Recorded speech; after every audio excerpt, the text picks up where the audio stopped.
Good morning, everybody. Hope you guys are doing well. Happy Tuesday and happy first day of October. As we usually October can bring some surprises. You never know around here. Usually we get around Halloween and things get a little wonky about Halloween. Will this year be a repeat? Well, um, I'm going to. I didn't get a chance yesterday to go into a lot of detail on it, but I am going to go into a little more of a longer range to get you through the majority of October based on the trends I'm seeing today.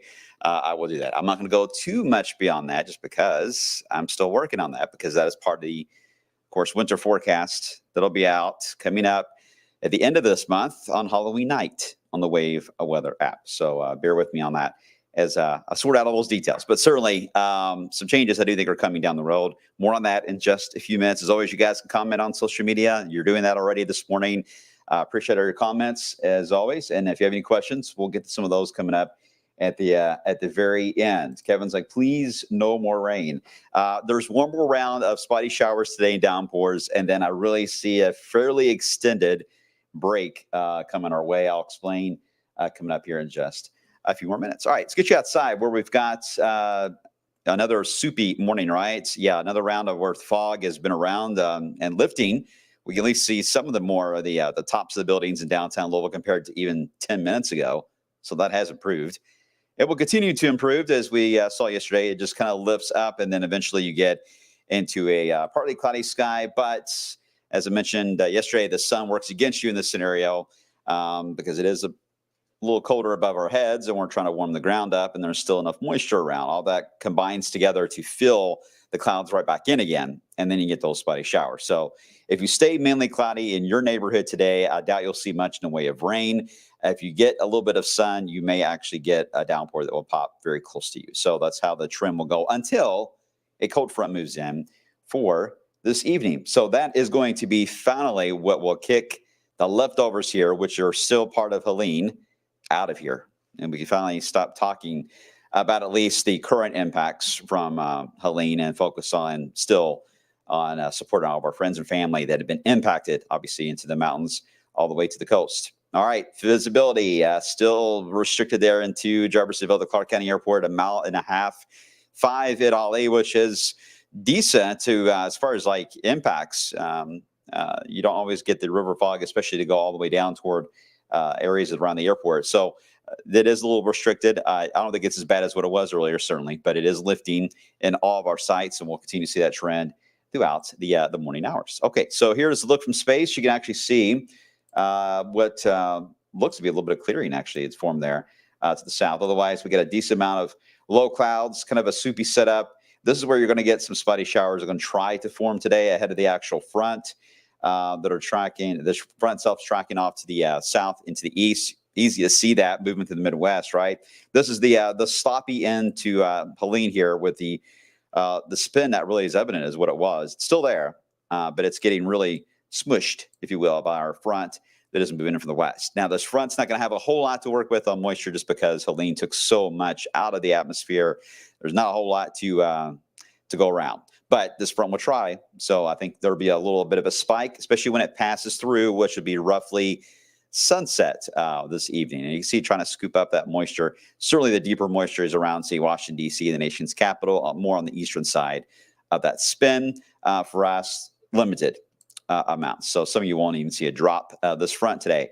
As it moves on by, we are expecting the wind to shift from a little more of a direction, switching around to the northwest as soon as the front passes by. As that happens, good support now coming in of a gusty wind period as the front moves on by. So you should know when the front passes your house because the wind will ramp up when that happens. So if you notice the wind kicking up outside, that should be your signal the front has passed your neighborhood. We'll end up with a beautiful setup tomorrow. Absolutely gorgeous. Barely into the 70s, which means several of you will be in the 60s for the majority of the day tomorrow for highs and with blue sky. So if you're waiting to get things done outside, you want the weather to just look better so you can get out there and do it, tomorrow is really going to amp up that feeling. It's going to really amp up the October vibe too, I think, tomorrow. We get into Thursday, fog. Good signal on fog for Thursday morning. Once that lifts and moves out, we'll end up with still a nice looking afternoon, partly sunny.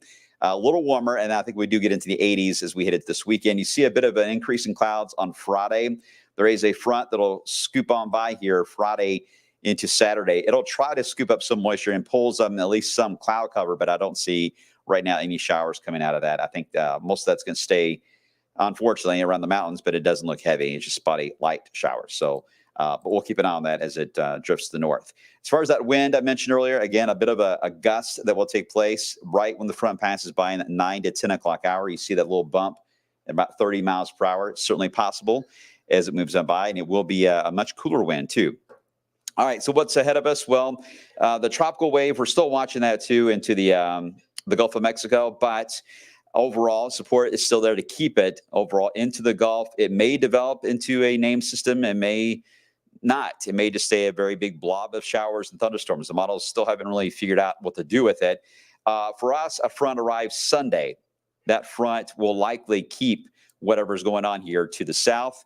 And likely just stay more of a Florida issue the way it's looking right now. But it could be a very slow process. And the longer it hangs out in the Gulf and say it misses our front, doesn't react to it at all other than staying put, then the window is there that it could try to go back north again. So it's not locked in yet of what will happen with this wave. So we'll just need to monitor that. For us, it does mean a cool wave will come into play. Not much rain, though, as the front moves in on Sunday. But I do think it'll lead to some I wouldn't want to say chilly air, but much cooler air. Highs in the 60s for a couple of days next week.